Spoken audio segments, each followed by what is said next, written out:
हिंदू धर्म में सावन माह में और इसमें पड़ने वाले त्योहारों का काफी महत्व है। इस दिन सुहागन महिलाएं पति की लंबी उम्र के लिए निर्जला व्रत रखती है।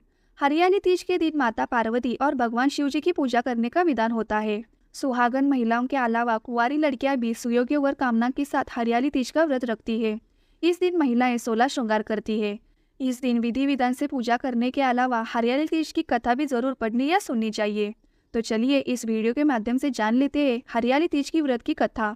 नमस्ते दोस्तों, भक्ति ज्ञान विद श्वेता इस चैनल में आप सबका स्वागत है। दोस्तों, आप भी आध्यात्मिक और रहस्यमय बातों में रुचि रखते हैं तो हमारे चैनल को प्लीज सब्सक्राइब कीजिए। तो चलिए वीडियो को स्टार्ट करते हैं। पौराणिक कथा के अनुसार शिव जी माता पार्वती को अपना पूर्व जन्म याद दिलाते हुए कहते हैं कि हे पार्वती, तुमने मुझे पति के रूप में पाने के लिए वर्षों तक कठोर तपस्या की थी। अन्न और जल का भी त्याग कर दिया था और सर्दी गर्मी बरसात जैसे मौसम की भी कोई फिक्र नहीं की थी। उसके बाद तुम्हें वर के रूप में मैं प्राप्त हुआ था। महादेव कथा सुनाते हुए कहते हैं कि हे पार्वती, एक बार नारद मुनि तुम्हारे घर पधारे और उन्होंने तुम्हारे पिता से कहा कि मैं विष्णु जी के भेजने पर यहाँ आया हूँ। भगवान विष्णु स्वयं आपकी तेजस्वी कन्या पार्वती से विवाह करना चाहते हैं। नारद मुनि की बात सुनकर पर्वतराज बेहद ही प्रसन्न हुए और उन्होंने शादी के इस प्रस्ताव को तुरंत स्वीकार कर लिया। लेकिन जब तुम्हारे पिता पर्वतराज ने तुम्हें ये बात बताई तो तुम बहुत ही दुखी हो गई। भोलेनाथ कथा सुनाते हुए आगे कहते हैं कि जब तुमने अपनी सखी को ये बात बताई तो उसने घंघोर जंगल में तुम्हें तप करने की सलाह दी। सखी की बात मानकर तुम मुझे पति के रूप में प्राप्त करने के लिए जंगल में एक गुफा के अंदर रेत की शिवलिंग बनाकर तप करने लगी।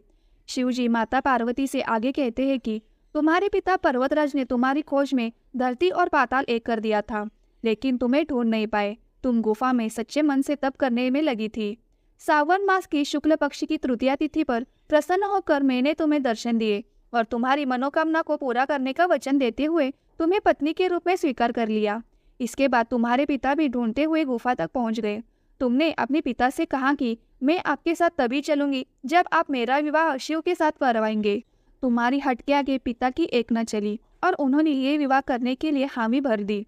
शिव जी आगे कहते हैं कि श्रावण तीज के दिन तुम्हारी इच्छा पूरी हो गई और तुम्हारे कठोर तप की वजह से ही हमारा विवाह संभव हो सका।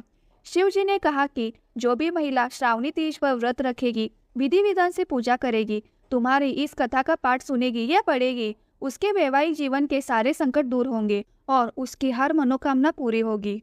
दोस्तों, यह जानकारी आपको थोड़ी सी भी अच्छी लगी हो तो वीडियो को लाइक कीजिए और चैनल को प्लीज सब्सक्राइब कीजिए।